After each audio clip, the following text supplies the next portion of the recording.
and a vision for freedom, saying hell no to authoritarian oppression.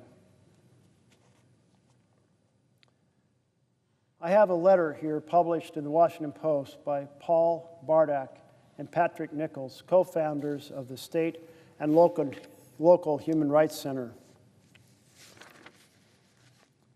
October 2nd, 2025. President Donald Trump, while speaking to our nation's generals and admirals on Tuesday, noted his desire to use dangerous cities as training grounds for our military.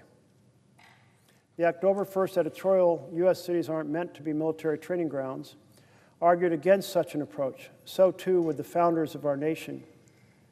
When the U.S. Constitution was ratified in 1787, urban crime was already a well-known issue. As early as the 1750s, New York was already regarded as the most crime-ridden city in the colonies. And a contemporary observer noted that at the time the founders convened in Philadelphia, the jails were full. Nonetheless, the Constitution's framers rejected a federal police in their conception of our republic. Rather, except in the most exigent circumstances, states and localities were to police their own populace. As Alexander Hamilton wrote in Federalist No. 17 in 1789, there is one transcendent advantage belonging to the province of the state governments. I mean the ordinary administration of criminal and civil justice. Certainly, the Constitution gives Congress the power of calling forth the militia, which today we refer to as the National Guard. Title 10 of the U.S. Code allows the President to bring the Guard into federal service when the nation is invaded, in danger of invasion, or during a rebellion. And the Insurrection Act of 1807 grants the President power to deploy troops domestically to suppress an insurrection, domestic violence, or conspiracy that obstructs law enforcement. But the President's and Congress's power to do so are not open-ended. Both Title 10 and the Insurrection Act set a high bar for federalizing the Guard. Engaging in routine law enforcement is illegal and unacceptable. To further drive the point home, the Posse Comitatus Act of 1878 prohibits the use of federal military personnel to enforce domestic policies. For nearly 240 years, in times of peace and war, presidents and Congresses have honored the vision of our nation's founders. Trump should reverse course and do the same. The writers are the co-founders of the State and Local Human Rights Center.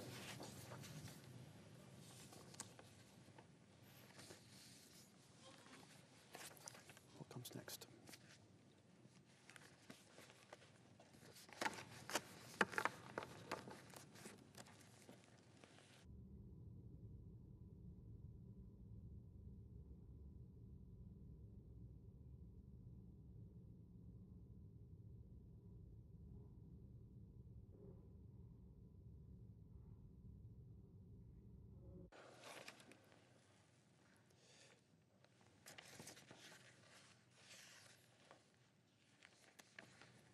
This brings us to Chapter 7, titled The Unraveling. You know, as I was commenting on the founders' grave concern about the use of the military, and quoted Hamilton, but I also wanted to quote James Madison. At the Constitutional Convention, he warned that a standing military force with an overgrown executive will not long be safe companions to liberty. The means of defense against foreign danger have been always the instruments of tyranny at home. In other words, an executive who is ambitious is highly tempted to use the army, a standing army, against the citizens of the country, and thus tyranny, instrument of tyranny at home.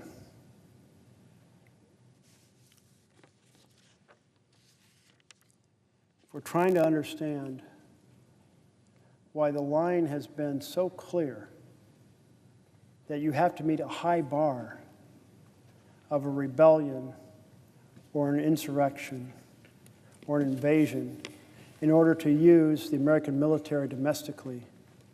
That should explain it. That vibe of concern about it instead being used by an authoritarian to basically engage in tyranny, not the protection of rights, but the abolition and crushing of rights of the American people. On the afternoon, this is the chapter 7, on the afternoon of Saturday, February 13th, 2016, a San Antonio newspaper reported that Supreme Court Justice Antonin Scalia had died in his sleep while on a hunting trip in Texas. Social media erupted. Within minutes, a former Republican staffer and founder of the conservative legal publication, The Federalist, tweeted, "If Scalia had actually passed away, the Senate must refuse to confirm any justices in 2016 and leave the nomination to the next president." Shortly afterward, the communication director for Republican Senator Lee tweeted, "What is less than zero, the chances of Obama successfully appointing a Supreme Court justice to replace Scalia?" By early evening, the Senate Majority Leader issued a statement sending his condolences to the Scalia family, but also declaring the vacancy should not be filled until we have a new president. On March 16th, 2016, President Barack Obama nominated appellate judge Merrick Garland to fill Scalia's seat. No one doubted Garland was a qualified candidate. By all accounts, he was an ideological moderate, but for the first time in American history, the U.S. Senate refused to even consider an elected president's nominee for president. As we have seen, the Senate has always used forbearance in exercising its advice and consent in the selection of Supreme Court justices. Since 1866, every time a president has moved to fill a Supreme Court vacancy prior to the election of his successor, he had been allowed to do so. So this was the first time. This was the first time a U.S. Supreme Court vacant seat has been stolen from one president and delivered to the next. The world had changed by 2016. Now, in a radical departure from historical precedent, Senate Republicans denied the president's authority to nominate a new justice. It was an extraordinary instance of norm-breaking. Within a year, a Republican was in the White House, and Senate Republicans got their wish, a conservative justice nominee, Neil Gorsuch, whom they quickly approved. The GOP had trampled on a basic democratic norm, in effect, stealing a Supreme Court seat and gotten away with it. This particular passage brings back memories for me, because the last time that I stood on this floor and talked through the night was the night before Gorsuch was confirmed. And I said, if we proceed in this fashion, it is an injury to the Constitution for which there is no remedy. Because if Democrats in the future do exactly the same thing, then they will be establishing the norm of each partisan party proceeding to block any Supreme Court appointment by a president of the other party. That's not our responsibility. That's not our charge. Our charge is to decide if a person is suited. And for the first time in U.S. history, this chamber said there will be no debate and no vote on the nominee that President Obama had put forward. we were not proceeding to exercise our appropriate constitutional responsibility to weigh in on whether the nominee was indeed appropriate. I remember one conservative senator from Utah said, if only Obama would nominate Merrick Garland, then we could confirm him, because that would be a reasonable nominee. Then Obama did nominate Merrick Garland. And yet even that moderate was rejected for the possibility of being considered. Now, it's not the case that the Senate has routinely confirmed nominees to the Supreme Court of the United States of America. In fact, quite the opposite. They have rejected quite a good share of the nominees over a couple hundred years. But they always debated and they always voted. Returning to the chapter at hand, the traditions underpinning America's democratic institutions are unraveling, opening up a disconcerting gap between how our political system works and long-standing expectations about how it ought to work. As our soft guardrails have weakened, we've grown increasingly vulnerable to anti-democratic leaders. Donald Trump, a serial norm breaker, widely and correctly criticized for assaulting America's democratic norms. But the problem did not begin with Trump. The process of norm erosion started decades ago, long before Trump descended an escalator to announce his presidential candidacy. In a 1978 congressional race in northwestern Georgia, Newt Gingrich made his third bid for office in a district outside Atlanta. After two previous failed runs as a self-identified liberal Republican, he finally won, this time as a conservative, capturing a district that hadn't been in Republican hands in 130 years. Gingrich's bespectacled academic look he had been a history professor at a local university. His chirpy speech, his thick mop of hair, bushy sideburns belied a ruthlessness that would help transform American politics.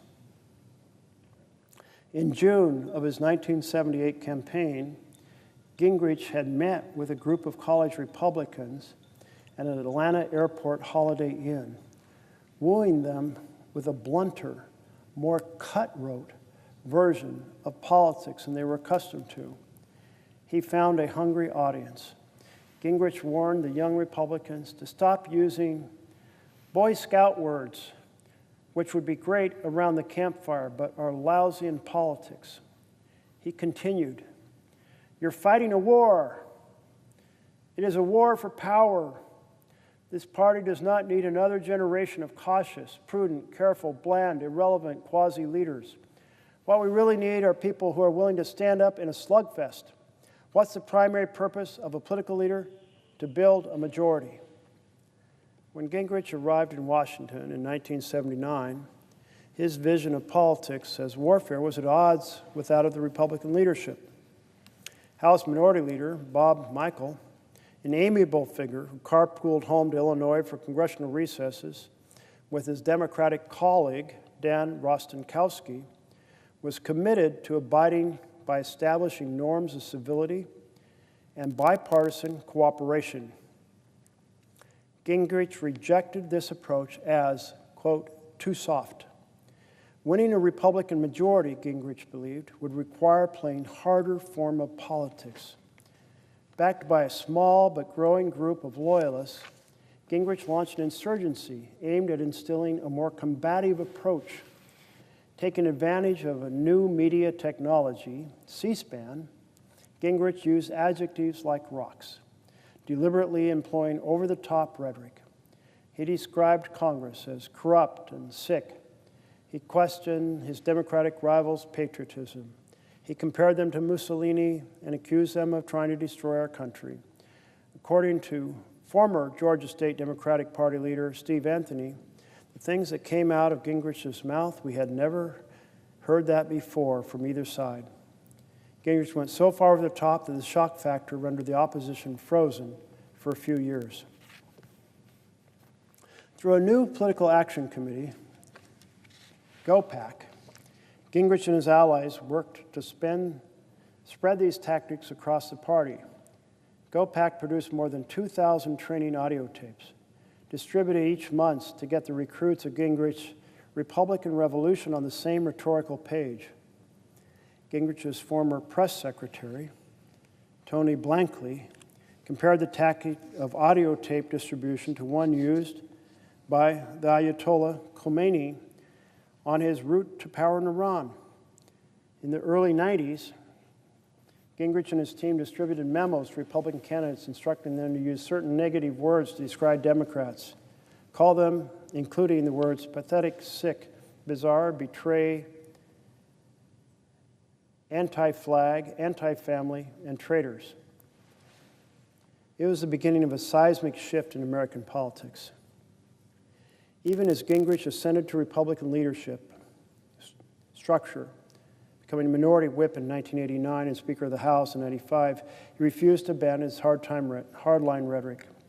And rather than repelling the party, he pulled it to him. By the time he became Speaker, Gingrich was a role model to a new generation of Republican legislators, many of them elected in the 1994 landslide that gave GOP its first House majority in 40 years. The Senate was likewise transformed by the arrival of Gingrich senators whose ideology, aversion to compromise, willingness to obstruct legislation helped speed the end of the body's traditional folkways. Well, this kind of brings us up to the current time that I'm well too aware of. And I don't really want to read through all the details of this particular period, but let me just make a few observations about it.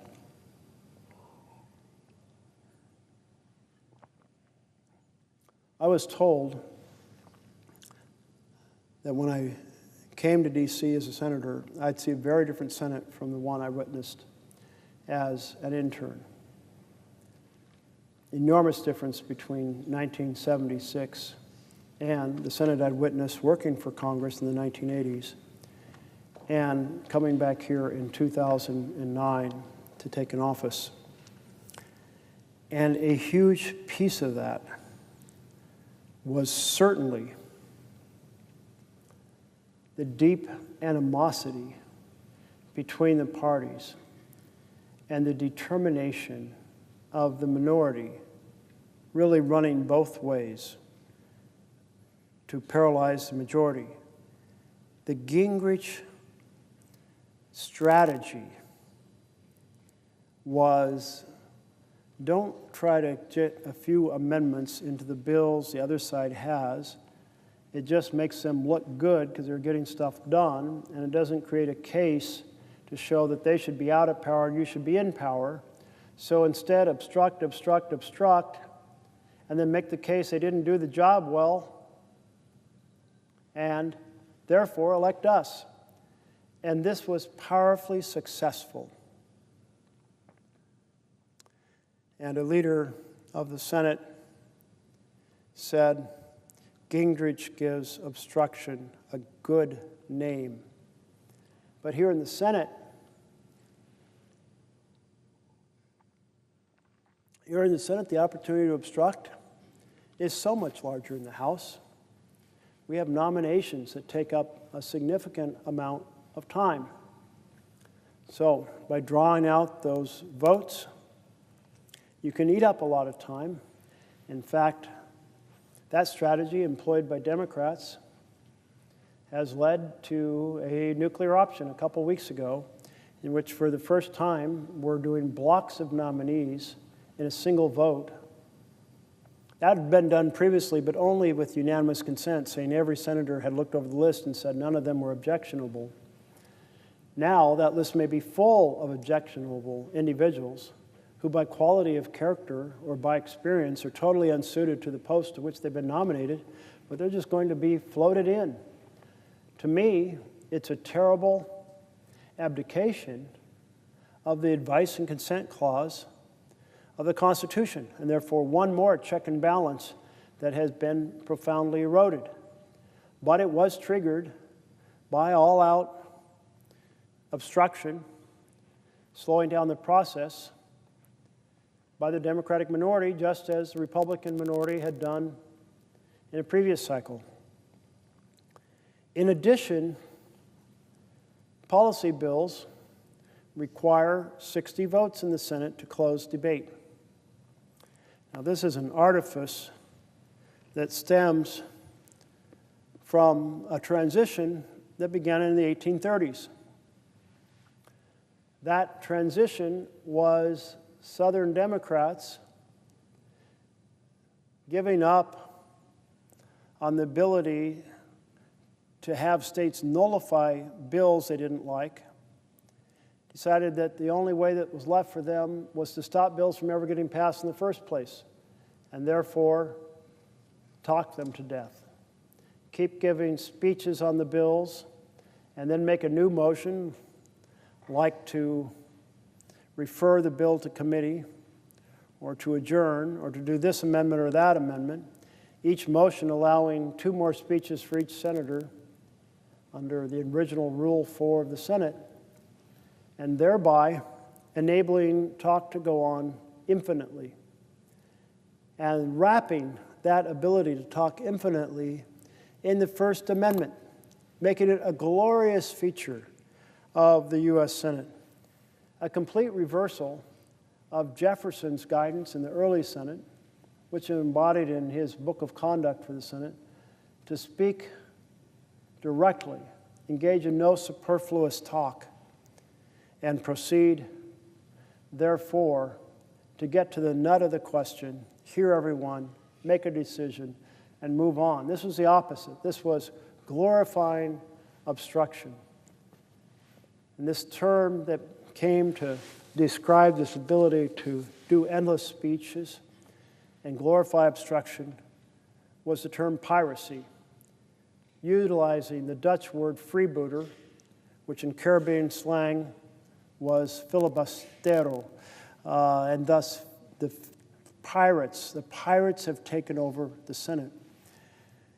And so here we are with obstruction being routine by the minority of the majority to make the case they can't govern, get out of the way, and of course reinforced emphatically by the different cable television channels that proceed to say our side, our viewpoint is glorious and righteous, and their viewpoint is misguided and or evil. Each side saying that and driving the two parties further apart. And then social media proceeding to launch in on top of all of that, kind of cementing the differences. And if that's not enough, then money in campaigns used for slander attacks by dark money groups that sometimes reveal who they are and often don't, but almost all the money goes into slander attacks. Some more than half, what did I see, 70 or 80% is factually incorrect. It's just making up attacks on people and putting it out there because it works. When people hear horrific accusations against someone, it does in fact make them less likely to vote for that person because they don't have the time and effort or the ability to figure out what's true and what's not true. So lies work. Negative advertisements work. So if you have been on the receiving end of such ads, and probably just about everyone here has, that also hardens the opposition between the parties. So there we are, caught in this cycle of obstruction. And as I mentioned many hours ago, this strategy was really symbolized to me by a memo that I received in, I believe, April of 2009, written by Frank Luntz, a consultant who helped the Republican Party refine its pitch. And it said, in essence, whatever Democrats propose to improve health care, we will attack it and call it a government takeover. And he went on to elaborate why they had done focus groups. And in these focus groups, they had proposed different phrases. And the one that got the biggest negative response was government takeover. So regardless of whether a policy had any element of government takeover, that was the term that was going to be used. And I came down to the floor here in one of my first speeches and said, this is scary. This is inappropriate. Have we really come to the point that the goal of basically nearly half the senators is simply to obstruct and to misrepresent a policy because they don't want anything to be improved? They don't want the healthcare system to be improved. They just want to make sure that nothing good is done so they can kick out the majority party and they can become the majority party. And the answer, in the end, basically, in the 17 years I've been here, is pretty much the answer. That both sides, their top goal is getting back in the majority so they can do good things. But when they're in the majority, they're obstructed by the minority, and the cycle continues, and the frustrations continue. And the ineffectiveness of the Senate in addressing a rapidly changing world, well, that proceeds to feed cynicism about whether our model of government is up to the task. So fixing this system to work better is a step in the direction of addressing better policies in this rapidly evolving economy, new technologies, and by so doing, affirming to folks that our system works, that we shouldn't desire or seek out an authoritarian strategy for the future. And yet here we are with that authoritarian strategy in full gear, being deeply embraced certainly by the president, but also by the leadership tied to the president's party. And that part I would so like to see change. Find a way to take ourselves out of this cycle of paralysis and animosity and actually say, so what are the ways we can make the healthcare system work better? Let's get it done regardless of who's in the majority. That would be a huge improvement that America would like to see. Well, I'm going to fast forward to the next section because I think I've summed up the challenges that have been raised, not all of them.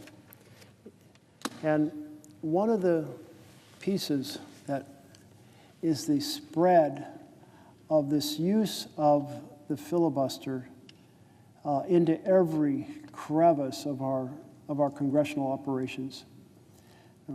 Before 1965, this process of talking bills to death was basically done on final passage of policy bills.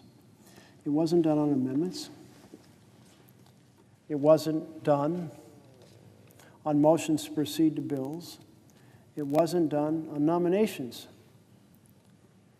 Not because it couldn't be done, but because the norms of the Senate were not that you should use this obstruction except on policy bills of great consequence that you passionately opposed. And essentially, the bills that were the target of filibusters were civil rights bills. Southern Democrats determined to block civil rights from being restored. My party, until my party changed. Now, the Republican Party was founded as an anti-slavery party. So it was more supportive of ensuring civil rights for all Americans. But Southern Democrats, they wanted to block the ability of Southern Black Americans from being able to register to vote. And so the filibuster was used mostly on civil rights issues, including issues regarding lynching and registration, voting, so forth. After 65, people started to say, well, hey, this lost some of its racist taint. Barack Obama called it the Jim Crow relic, because that's what it was used mostly for, was the oppression of civil rights.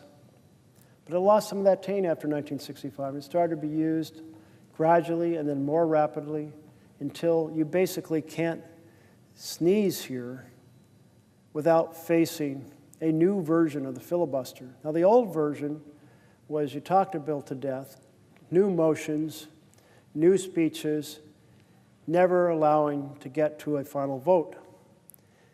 But then that changed dramatically when we had a battle in 1917 over arming commercial ships. And that battle was because Woodrow Wilson wanted to arm them, but a small group of senators said, you know, if you arm commercial ships, that means we're going to be using arms against German submarines or German ships that are threatening ours, which means we'll be in war, and there's been no declaration of war, so this is an overstep of presidential power, and we should not do this. Now, that view was held passionately by few, but was the clear minority position. It's a small group that felt so strongly about it. But they used the filibuster up to the transition of government in 1917. And that transition then occurred in March, not in January as it does now. And La Follette of Wisconsin was leading the opposition. And he wanted so badly to speak in the final moments up to 12 noon when the government was going to change over because the transition between presidencies. And he got so frustrated, he took one of these brass urns that are relics themselves. They're basically spittoons for people to spit their tobacco into, back when tobacco was allowed to be chewed here on the floor of the Senate. He took one of those urns and he threw it across the well of the Senate. That's how frustrated he was. The well of the Senate, this space in front of me right now that curves around and has tables in it. It's hard to imagine somebody grabbing one of those spittoons and tossing it across the well in frustration, but that's how much he wanted to give the final speech to kill this bill. But Wilson, President Wilson, immediately and effectively vilified what La Follette was doing. He referred to a small band of men and had some nice fancy language in it, obstructing the entire will of the nation as embodied in this great institution, and how this institution could not go forward to address the issues that it was facing unless it restored its ability, which led immediately upon the reconstitution the next couple days of a new rule that said you can close debate if a supermajority of the Senate calls for it to be closed. So no longer could a small band of willful men bring this great Senate to a standstill. And that ability, or that requirement to close debate, then led to, well, okay, great. If we get a group of, well, once we had 100 senators, 41 senators initially, it was a smaller group, you needed 2/3 of the Senate in order to close debate. So you basically needed 34 senators who would agree to obstruct in order to keep a debate going. And that changed later on to a lower number. But the point is here, you now had this rule that tempted people to hold out the ability to close debate until they got their way. So it added to the kind of a level of paralysis. It provided a solution to a small group, but it provided a temptation to a larger group to obstruct the ability of the Senate to go forward. And then when that same power is taken up by the parties, it became quite a tool for the minority to wield against the majority. But again, until '65, it was basically rarely used on anything except civil rights. But then it started to be used on amendments and motions to proceed, and because it was designed to be used rarely, it was therefore designed to take up a lot of time. You have to file a petition to close debate at the desk. You have to wait an intervening day in order to vote. And after you vote to close debate, you still have to allow another 100 hours of debate. And that was later lowered to 30 hours of debate. But when this is done routinely, it just absolutely eats up the Senate time, and the Senate can't function. So this chapter, The Unraveling, kind of saying how we got into this big mess of mutual assured obstruction of the minority against the majority, and the challenge that we have to get out of that cycle of deliberate obstruction if we're going to be able to meet the challenge of addressing the issues in a fast-changing society.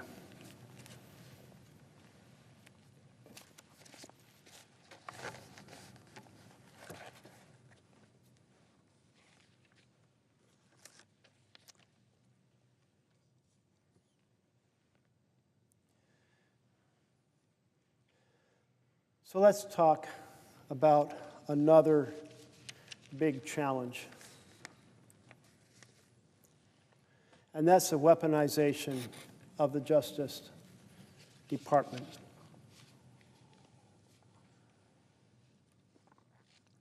When Donald Trump was campaigning for president in 2023, he told his followers, "I am your retribution." Retribution is exactly what we've seen since he returned to the White House. One recent example has been the indictment of Trump's former national security advisor, John Bolton. Bolton wrote in his memoir that Trump is stunningly uninformed and easily manipulated by foreign leaders.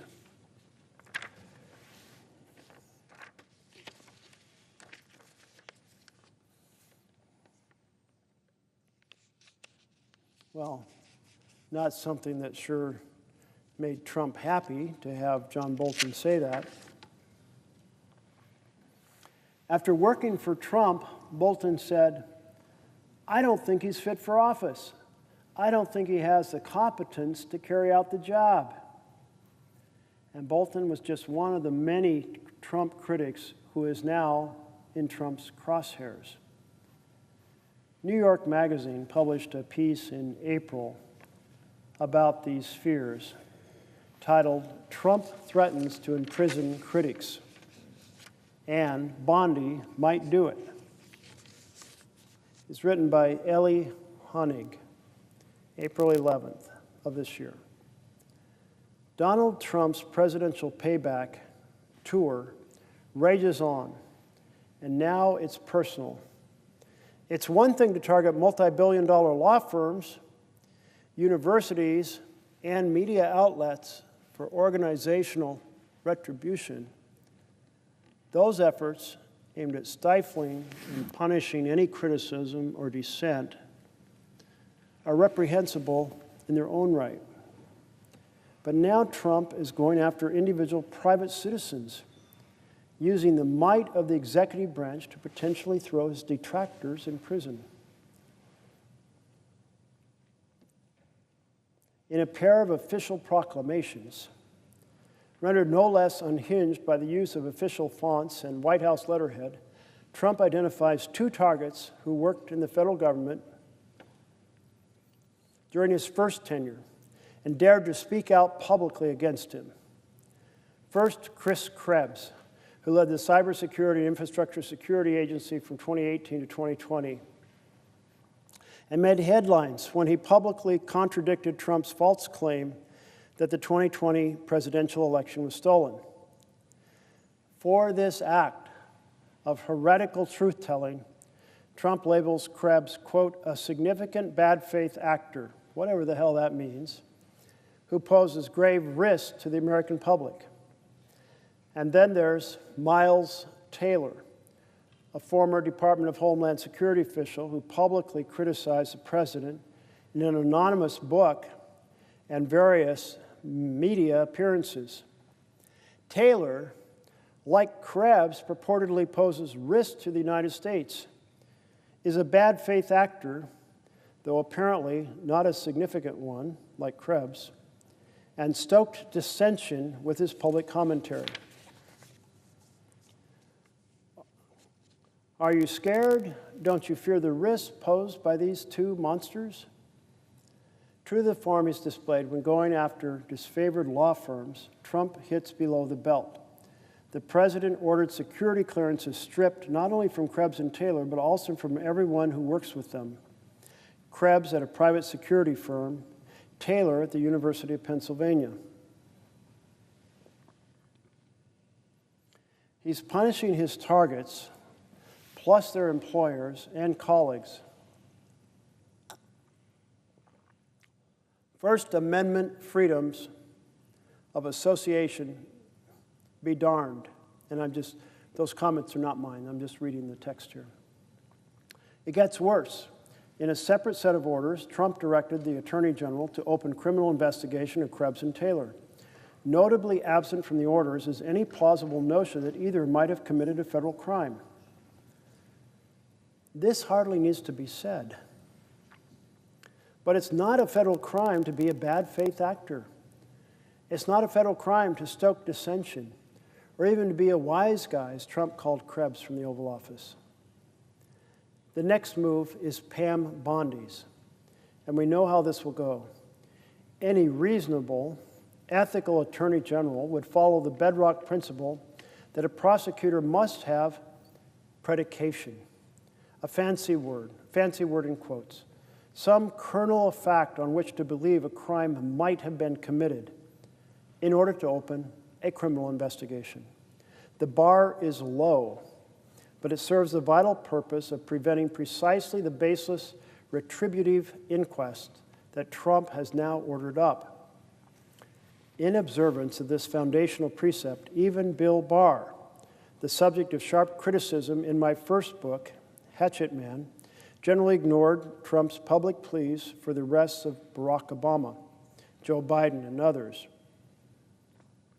Like the exhausted parent of an unruly toddler, Barr would mostly sit back and let the tantrum pass.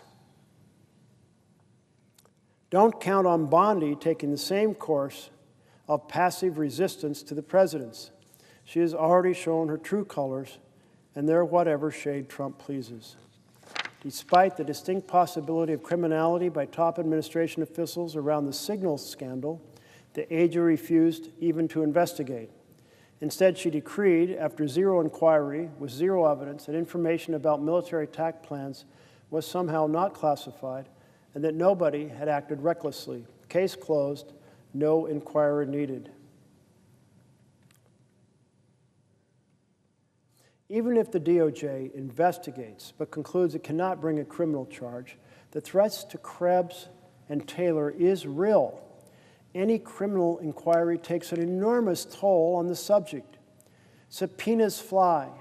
Friends and colleagues get pulled into the grand jury. Phones get seized and searched. Legal costs mount. Professional reputations suffer. Personal ties fray. Ask anyone who's been investigated by the Justice Department but not indicted. They will tell you it's a nightmare.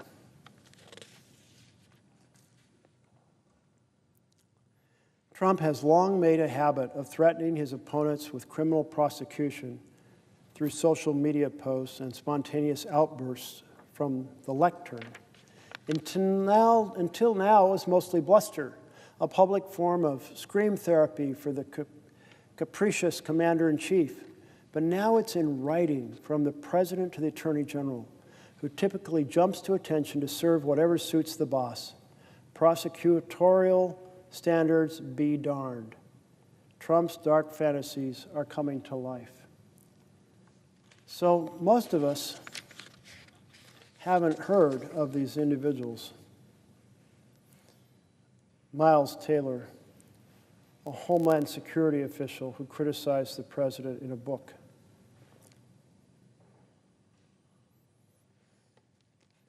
Krebs, who led a cybersecurity security agency for 2 years, and who simply contradicted Trump's false claim that the presidential election was stolen. Are those people to go after? They're not influential in the broader sense of being widely read, well-known, but taking and launching a criminal investigation out of them when you have no evidence of crime, you're just going on a witch hunt. The term that Trump loves to use so much when there's actual evidence. But now here, there's no evidence. He's just going to make those folks miserable, and maybe break the bank for them because they'll have to spend all their money, might have to spend all their money, their resources, their savings on lawyers. That's pretty brutal use of the power of the federal government. And it not only hurts those it's directed against directly, it's meant as a message to everyone else. A message which says, you mess with me, you criticize me, you might be the next person that I tell the Attorney General to launch an aggressive criminal investigation against, even if I have no evidence you've done anything wrong. Well, that was in April. In September, the New York Times published a piece titled, "Trump Demands That Bondi Move Now to Prosecute Foes." September 20th, so basically a month ago. He said, or really, I guess the term is demanded, that his Attorney General move quickly to prosecute figures he considers his enemies, the latest blow to the Justice Department's tradition of independence. We can't delay any longer. It's killing our reputation and credibility, Mr. Trump wrote on a social media post addressed to Pam, meaning Attorney General Pam Bondi. They impeached me twice and indicted me 5 times over nothing. Justice must be served now. Mr. Trump named James B. Comey, the former FBI director, Senator Adam B. Schiff, Democrat of California, and Letitia James, the New York Attorney General, saying he was reading about how they were all guilty as hell, but nothing is going to be done, unquote. Asked later by reporters about his message for Ms. Bondi, Mr. Trump said, they have to act. They have to act fast. Even for a president who has shattered the traditional norms of maintaining distance from the Justice Department, Mr. Trump's unabashedly public and explicit orders to Ms. Bondi were an extraordinary breach of prosecutorial protocol that reached back to the days following the Watergate scandal.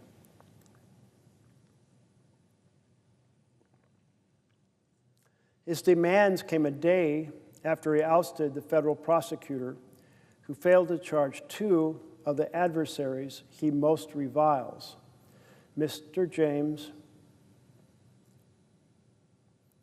Miss James, and Mr. Comey, showing how far Mr. Trump had gone in exerting personal control over the Justice Department and breaching the long-standing norm about keeping politics at a distance from law enforcement. You know, it goes back to those words above the Supreme Court, equal justice under law. You're not targeted because the government doesn't like what you say. You're not targeted because you insult the president. No, you're targeted because there's evidence that you did something wrong, and like anyone else who did something wrong, you're investigated, but not because you're on the president's enemies list. That is the weaponization of the Justice Department that is so concerning. It is a feature of the authoritarian state. Use the power of government to go after individuals, causing them to flee the country, causing them to reverse their statements, causing them to spend vast sums on attorneys fighting the allegations, maybe destroy their career. And this little bit that we read about, how in one instance the federal government took the security clearances not just away from the two men, but the people they worked with. Well, nobody's going to hire you, so that if you're going to kind of create a problem for the entire group to have their security clearances, so it's a collective punishment. Other innocent people brought into the attack strategy, all aimed at suppressing dissent, all aimed at undermining opponents and encouraging people not to say what they think. I used to say one of the great things about America is you can stand up and criticize the most powerful man in the country, as long as you have your facts straight, and you get to do it because we have free speech. You get to express what you believe. You aren't in a country where you get disappeared or where you get targeted. But now I can't say that because we're in a country where you do get targeted, because the president is targeting people because of what they say about him or because they have played a role in the past.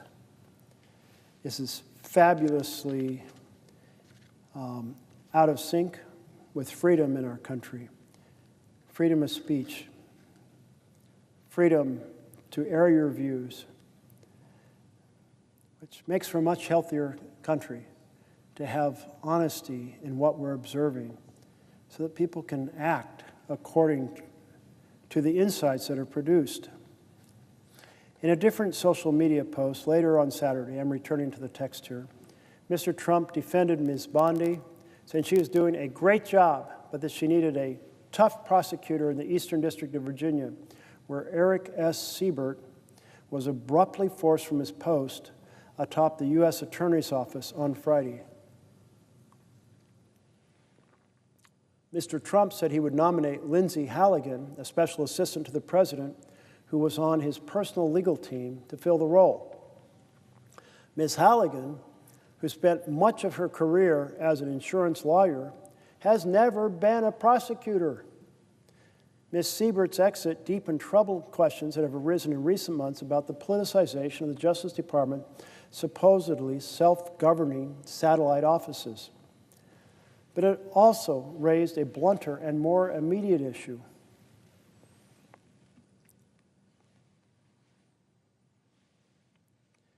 Which of the nation's U.S. attorneys might be next? Beyond their efforts to push out Mr. Siebert, whose inquiries into Ms. James and Mr. Comey effectively fizzled out, administration officials have also ramped up pressure against Kelly O'Hays, the U.S. attorney in Maryland, according to 3 people familiar with the matter. Ms. Hayes, a career prosecutor who has spent more than a decade in that office, is leading inquiries into 2 other vocal critics of Mr. Trump. Mr. Schiff, who has been accused of mortgage fraud by Mr. Trump's allies, and John Bolton, Mr. Trump's former national security advisor, who is facing scrutiny over allegations of mishandling classified information. Recently, Ms. Hayes told associates that she was under no illusions of the pressure she would face if she refused to bring a case she believed to be unsupported by evidence, as Mr. Siebert did, according to people with knowledge of those conversations. And while she signed off last month on asking for a warrant to search Mr. Bolton's home in Bethesda, she has indicated that she would not bring charges against Mr. Schiff unless her team discovered evidence to support them. Mr. Trump's campaign against U.S. attorneys who oversee offices in 93 federal districts across the country is an extension, even an escalation, of the early purge that his top political appointees carried out at the Justice Department headquarters and the FBI against those who worked on the criminal cases brought against him before he returned to power. In other words, you investigated me because there was evidence of a crime. I'm coming after you now. Retribution. And in other cases, it's you disagreed with me and said that the 2020 election was in fact valid. I'm coming after you and your office mates on top of that. This is a dictator. This is not a president. This is a dictator. This is a tyrant. A man who is proceeding to wipe out due process, to attack free speech, to attack freedom of the press, to weaponize the Justice Department, to seek to send the military in to attack peaceful protesters and have that military available in the future to suppress dissent. A man who in the weaponization of the Justice Department is operating on the mode of anyone who played a key role in the government. When they investigated me, I will go after them. Anyone who disagrees with what I say, I will go after them. Everyone beware of what you say.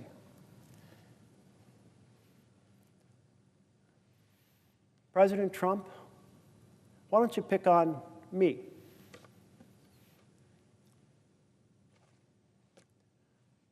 I'm criticizing you all through the night. It is important to understand that when you criticize the president, you are at risk of being a target. That is tyranny. That is not freedom. And together, Democrats and Republicans should respond and say this is 100% unacceptable. Democrats and Republicans together should take the case to the president and say, you know that how you're stealing the power of the purse? Not going to happen anymore. Now, we proposed a clause that would be in any continuing resolution that would say whatever has been agreed to in a bipartisan fashion can only be undone in a bipartisan fashion. So if something is adopted in a standard appropriation bill that has a 60-vote requirement, it would take 60 votes to undo it. We propose that because that way you're honoring the deal struck between the two parties. That's basically to stop the strategy of the president stealing the power of the purse and canceling programs after the fact. That is a reasonable request to honor the constitutional power invested in Congress. And I will keep raising that question and keep inviting my colleagues across the aisle. Let's join together, Democrats and Republicans together, to save our republic. This is not the vision of the nation that I think any single member of this body believed in when they were elected. a vision in which the rights of Americans are compromised, where freedom of speech is no longer in existence because you can be criminally prosecuted on a whim by the president when there's no evidence of a crime. Continuing with this article, but Trump's latest demand for the prosecution of his foes also underscores how his desire for retribution against those who pursued him after his first term remains as intense as ever, and how he appears to feel less constrained by political and legal norms in imposing payback. Given that these prosecutor officers are where federal cases are filed on a day-to-day basis, the move strikes at the nuts and bolts foundations of the criminal justice system. It seems intended both to create a frictionless path for prosecutions of those who have run afoul of Mr. Trump, and perhaps to provide the White House with a tool it could use to set aside or slow cases it would like to see disappear. White House interference in the work of U.S. attorneys was once considered such a taboo that former Attorney General Alberto Gonzales, who served under President George Bush, resigned in scandal after the Justice Department fired 9 U.S. attorneys in 2006 for what were perceived to be political reasons. But Trump's reaction to Siebert's ouster could not have been more different. Several people, including Bondi and Blanche, the Deputy Attorney General and the President's former defense lawyer, lobbied hard to keep Siebert in place, arguing that he had been an efficient and cooperative partner in immigration and crime enforcement in Washington's southern suburbs. But Trump responded to repeated entries by saying, quote, "I don't care," according to a person with knowledge of the matter. His position seemed to be he had been warned several times during his first term about firing U.S. attorneys, given they could have put him in jeopardy, and he ended up being investigated after leaving office anyhow. Well, this article goes on to provide additional detail, but it says near its end, since returning to office, Mr. Trump and his allies have often sought to justify their attacks on U.S. attorneys by claiming the justice system under President Biden had been weaponized against his predecessor. Still, there is no evidence that federal law enforcement officials in the Biden administration were strong-armed into bringing or dropping prosecutions for what were overtly political reasons, nor were there any high-profile resignations by U.S. attorneys under Mr. Biden that were similar to Mr. Siebert's resignation on Friday. So the attorneys followed the facts, what they're supposed to do, without encouragement or influence from the president under Biden, and now they're being instructed, as opposed to no influence and no instruction, they're being instructed who to go after.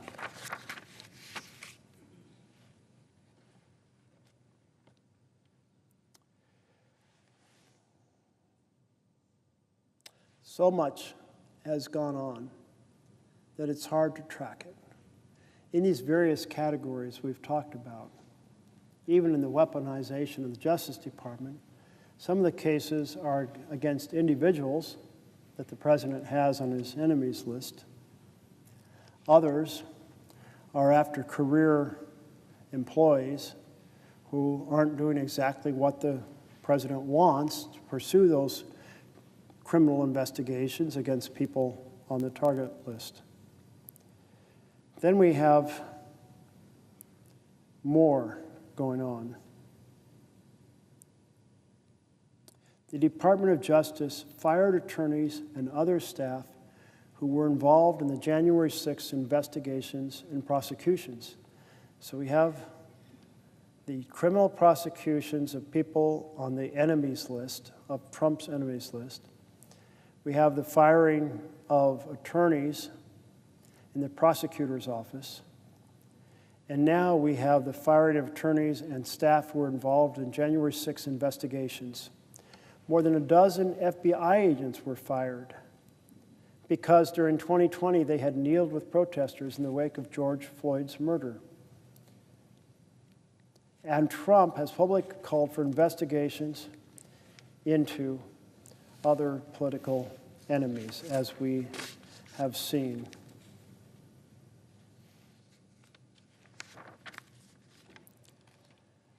The Comey indictment has received a particularly significant amount of attention. The Brennan Center provided some input on this. The power of the prosecutor is tremendous, impacting the life and liberty of those whose conduct brings them within the criminal justice system. Prosecutors decide who gets charged and what crimes they get charged with. They make influential recommendations about sentencing. That's why it's essential for prosecution to stay independent of politics. Justice demands that prosecutors make decisions based solely on the facts and the law, without fear or favor. Without fear or favor. No one can be above the law or unfairly subjected to it. New federal prosecutors learn about former Attorney General and Supreme Court Justice Robert Jackson's views, which, although stated in 1940, resonate powerfully today. Quote, "The prosecutor's discretion is tremendous. He can have citizens investigated, and if he is that kind of person, he can have this done to the tune of public statements, veiled or unveiled intimations. The prosecutor can order arrests, present case to the grand jury in secret session on the basis of one-sided presentation of the facts can cause the citizen to be indicted and held for trial, while the prosecutor at his best is one of the most beneficent forces in our society. When he acts from malice or other base motives, he is one of the worst." There were echoes of Jackson's warning last week when the Justice Department indicted one of the president's political opponents, Lindsay Halligan, President Trump's former personal lawyer and newly installed U.S. attorney in the Eastern District of Virginia, went to the grand jury, apparently alone, to invite former FBI Director James Comey for allegedly lying to Congress. Congressional investigation. Trump turned to Halligan after her predecessor, Eric Siebert, experienced career prosecutor who Trump himself had tapped to lead the office, declined to prosecute Comey due to insufficient evidence.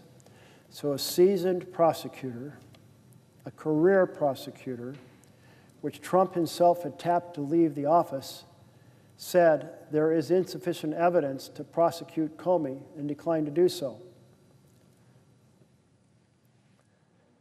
There was credible reporting that prosecutors in the office had serious concerns about the case. That prompted Trump to put out a Truth Social post that read like a text message to Attorney General Pam Bondi, than something you would expect to see from a president on social media. Pam, I have reviewed over 30 statements and posts saying that essentially, same old story as last time, all talk, no action, nothing is being done. What about Comey? What about Adam, Shifty Schiff? What about Letitia? They're all guilty as hell. Nothing is going to be done. Then we almost put a Democrat-supported U.S. attorney in Virginia with a really bad Republican past, a woke rhino who is never going to do his job. That's why two of the worst Democratic senators pushed him so hard. He even lied to the media and said he quit and that we had no case. No, I fired him, and there is great case, and many lawyers and legal pundits say so. Lindsay Halligan is a really good lawyer and likes you a lot. We can't delay any longer. It's killing our reputation, our credibility. They impeached me twice. They indicted me 5 times over nothing. Justice must be served now. President, DJT. This level of presidential interference in prosecutorial decision-making contradicts everything our country has done in the post-Watergate era to protect against corruption of the justice system. So, fired FBI agents, directing the Attorney General publicly to go after folks that he doesn't like, going after attorneys who don't prosecute in the fashion. There's a lot, a lot, article after article. This one I actually maybe an additional element that I wasn't so familiar with.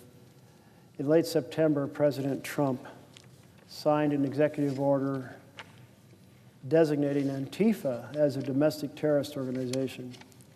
A few days later, he issued the National Security Presidential Memorandum 7 on countering domestic terrorism and organized political violence. This analysis evaluates claims made in these documents and their potential damaging effects, drawing on the Brennan Center decade of work on the government's framework for responding to terrorism, foreign and domestic. Both the order and the memo are ungrounded in fact and law. Acting on them would violate free speech rights, potentially threatening any person or group holding anyone of a broad array of disfavored views with investigation and prosecution. So this is another weapon, another aspect of the weaponization of the Justice Department. If you think that there is a philosophy you don't like, and in this case, Antifa is more philosophy than organization, call it a domestic terrorist organization. That puts individuals and their free speech at great risk.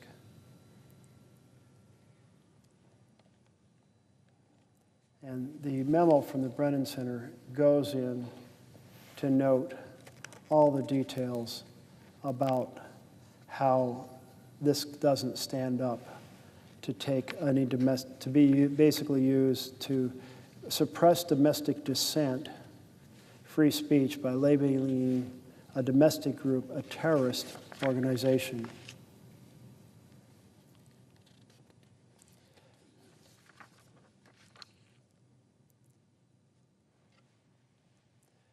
Building on its framing of the threat from anti-fascism as a wide-ranging conspiracy and domestic terrorism, NSPM 7 directs government agents to go after all participants in these criminal and terroristic conspiracies, including the organized structures, networks, entities, organizations, funding sources, and predicate actions behind them. This memorandum directs the Joint Terrorism Task Force to coordinate and supervise a comprehensive national strategy to investigate, prosecute, disrupt entities and individuals engaged in acts of political violence, intimidation designed to suppress lawful political activity, obstruction under the law.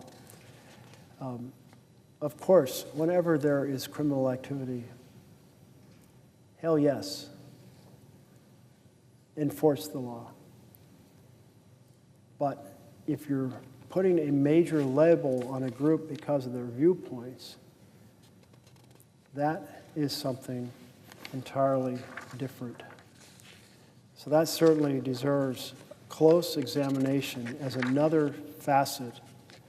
This one, a little more complicated and not feeling like the total framework is completed as to how this is intended to be used or acted on and how it will affect those who might have anti-fascist views, but it certainly appears like it's a strategy to take folks you disagree with and label them a terrorist threat when there may be absolutely no such threat at all.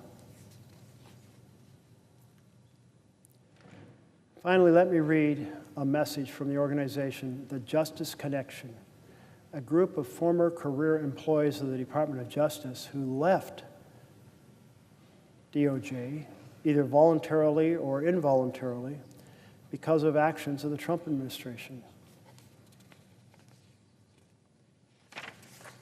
Urgent message from the recent DOJ alumni decrying attacks on the Justice Department. 2-page letter.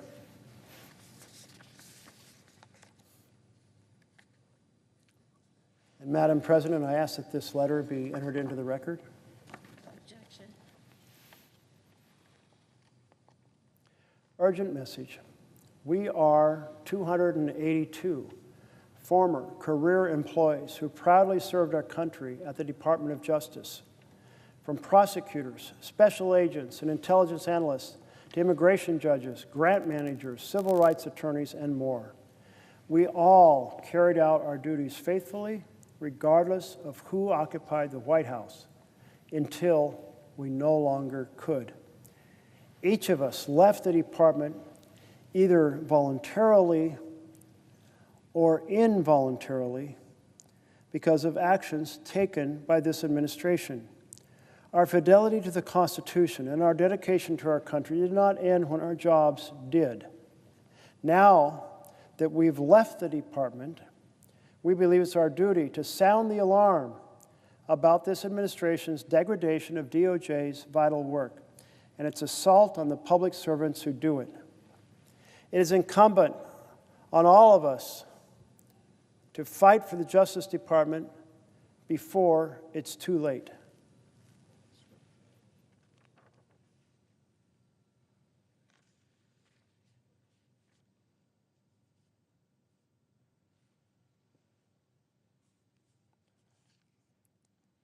It is incumbent on all of us to fight for the Justice Department before it's too late.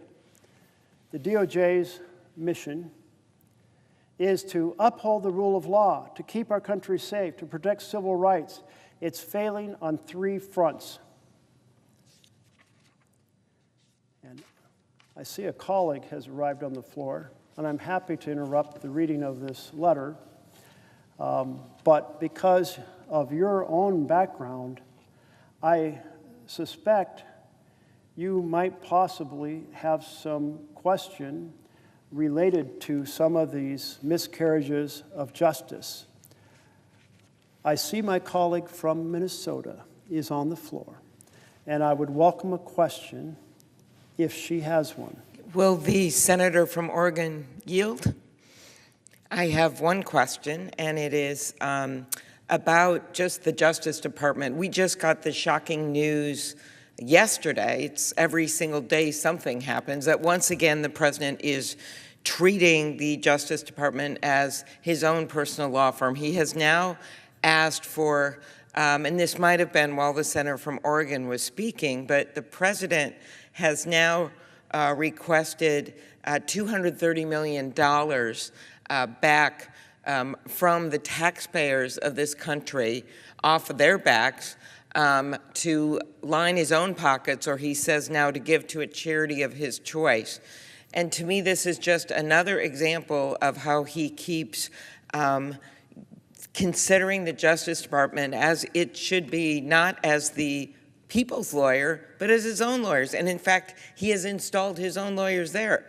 He has done everything from decided to pardon George Santos and pardon his friends, to prosecute his so-called enemies, including firing career prosecutors to allow him to install a White House aide to go after his enemies. And so one of my obsessions with having watched this from the Judiciary Committee is just how that can be justice. And I think it does tie in with everything else that's happening. You know, he is focusing on getting $230 million that he doesn't deserve back into his pocket instead of helping the American people get health care.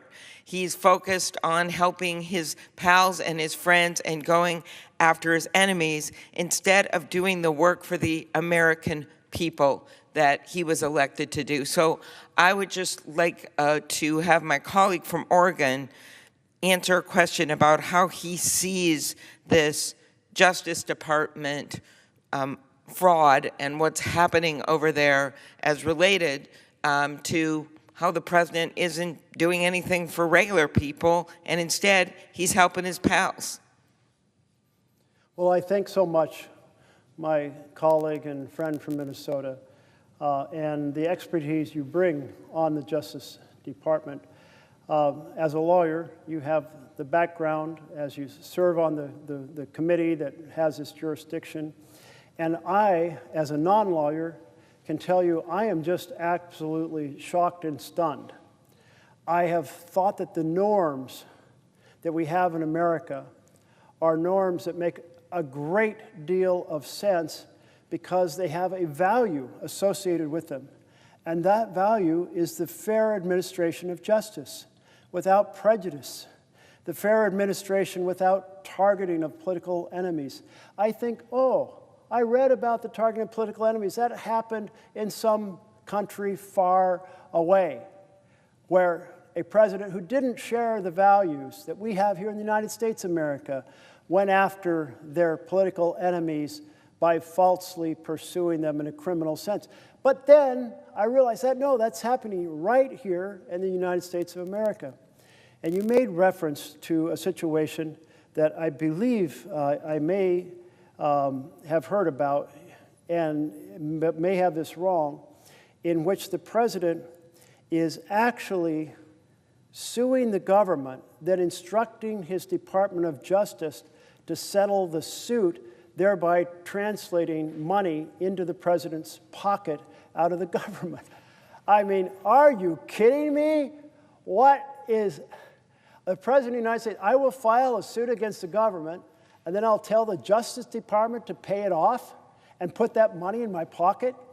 I mean, I was just stunned by reading that new version. There is no limit to the self-serving. I must say, in that case, it's money. But when the president has an enemies list, and when the president instructs Pam Bondi, the Attorney General, to go and find something on that person in order to make their life miserable, this is absolutely horrific, because it's not just about targeting that person, which is bad enough. It's about suppressing dissent or enforcing loyalty, suppressing dissent by anyone else and saying to everybody else, you better do exactly what I say. I can issue a pardon if you do what I say and it's illegal, but I can issue a subpoena and prosecute you if you violate, well, if you fail to do exactly what I want. Will the senator from Oregon yield for a question? I would love to yield to another question. So when you look at how this all started, I think about all of these people who have stood up, as you are standing up today. I think about career prosecutors in the Justice Department who have basically said, no, I am not going to do the bidding of the president, whether I was appointed during a Republican presidency or a Democratic presidency, whether I personally vote Republican or vote Democrat. I have a job to do, and that is follow the laws of the United States. And I think the real first indication of this, where people realized just how off the cliff this was going, was when, in fact, there was pressure put on career prosecutors in New York to dismiss these charges that had been the result of a long investigation involving Mayor Eric Adams. And what I remember from that time was Danielle Sassoon, who was a very, very well-respected conservative prosecutor, someone that came up through the Federalist Society, who had clerked for conservative justices, that she decided to resign rather than do their bidding because she felt that it wasn't consistent with the law, that was against the law. And then another career prosecutor named Hagan Scotton, who was a decorated veteran who had clerked for then Judge Kavanaugh and Justice Roberts. He said, when asked to file a motion in that case, you may find a fool or a coward to file that motion, but it won't be me.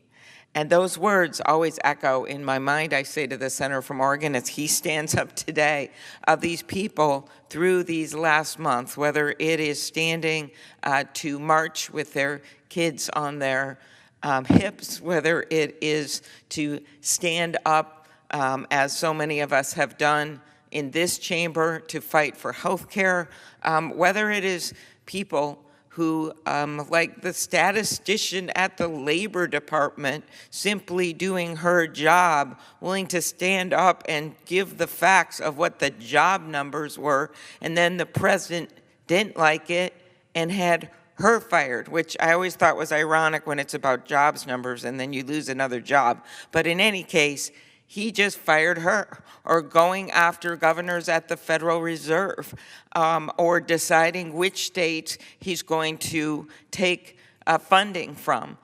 In my home state of Minnesota, as I know you've experienced in Oregon, he cut a bunch of energy projects. And I looked at the list, I thought, wait a minute, these are all grid projects. So many of them were major, major projects with private companies to provide energy in neighboring states like North Dakota and South Dakota. I kind of looked at the list and saw all the funding because the company was based in Minnesota, but all the funding for our surrounding red states. And I just thought, oops, I guess they didn't mean to put this on the list.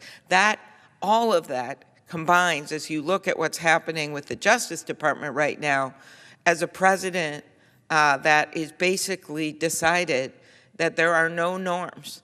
And so the only norms left is this body, because the House has decided they're not coming back right now. They're waiting for these Epstein files that they hope will just go away, but appears they will never go away. They won't even seat a duly elected member of Congress from Arizona because they're so afraid of these Epstein files. So while that's going on, and they're basically decided to just stay home and hang out and not come to work every day.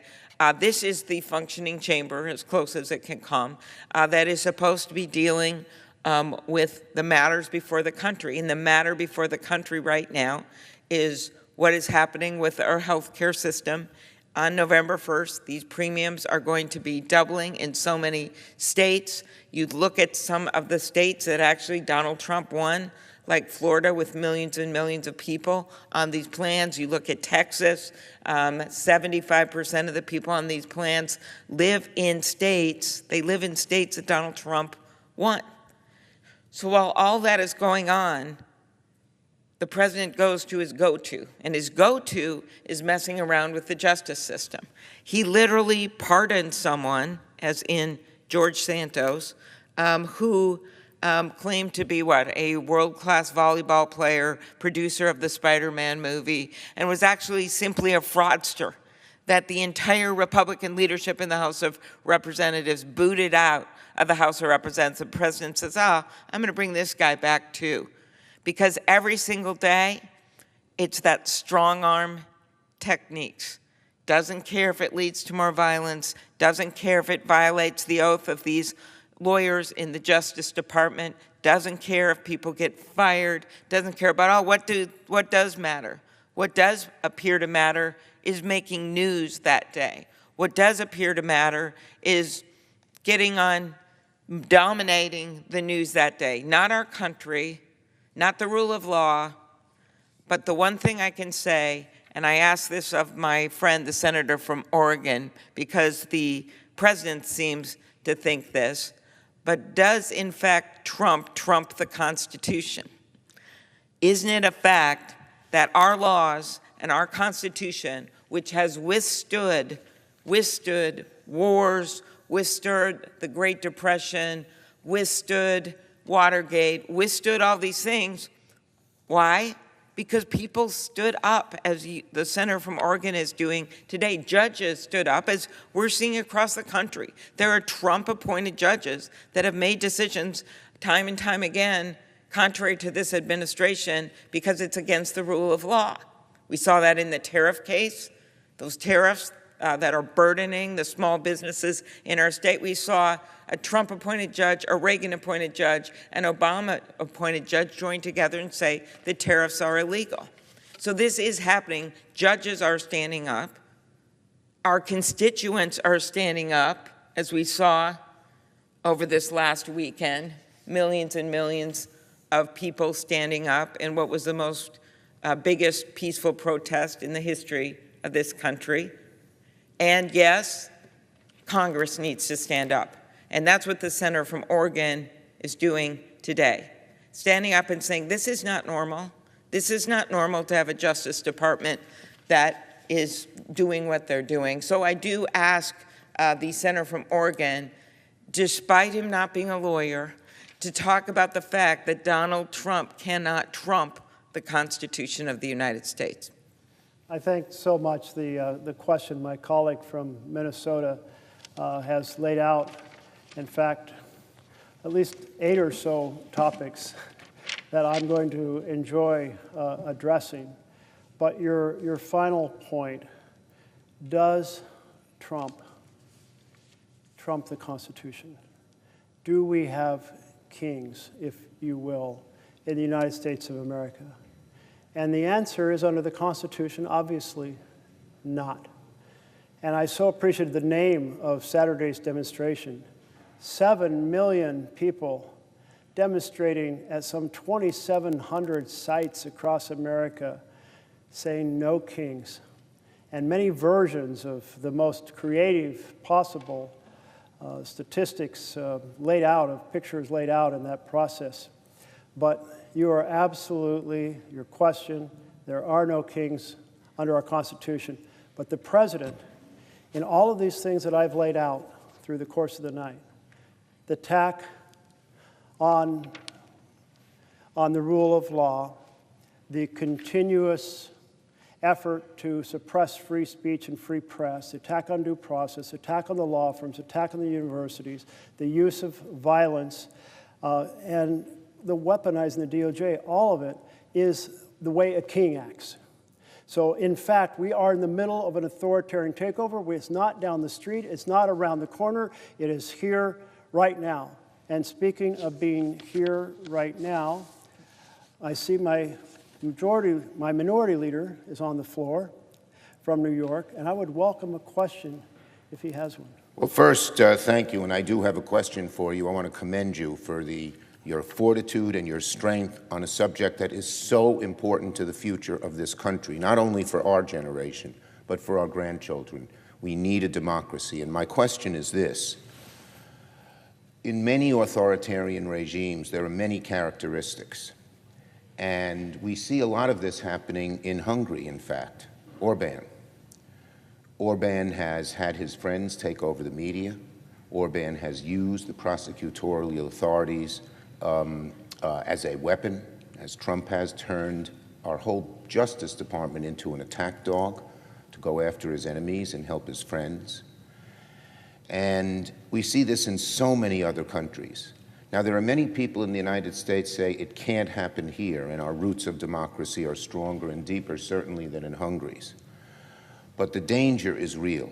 And could my friend, and I so respect what he has done all night, could my friend just elaborate on the question, it is different here, but why can we not be complacent when we've seen what happens in other countries like Hungary, like Turkey, and of course, even more severe dictatorships? When people say it won't happen here, why should we, even though we're different, why should Americans from every political corner, Democrat, Republican, liberal, conservative, be fighting this authoritarian rise in this country led by Donald Trump, who, as you said, wants to be king? I so appreciate the question from the minority leader from New York. And one of the things that I certainly felt was, this can't happen here.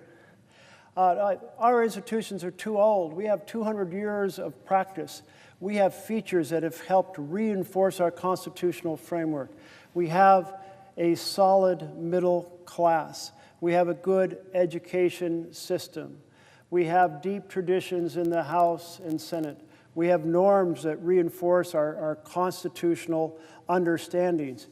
And yet, it turns out that my confidence that authoritarianism cannot take hold in America is wrong. And one of the things I have done over the course of the night is to read multiple chapters and commentary to professors who looked at countries all over the world, including Hungary, and said, here's how it happened. They said, we used to think about the end of a democracy as being something done by men with guns.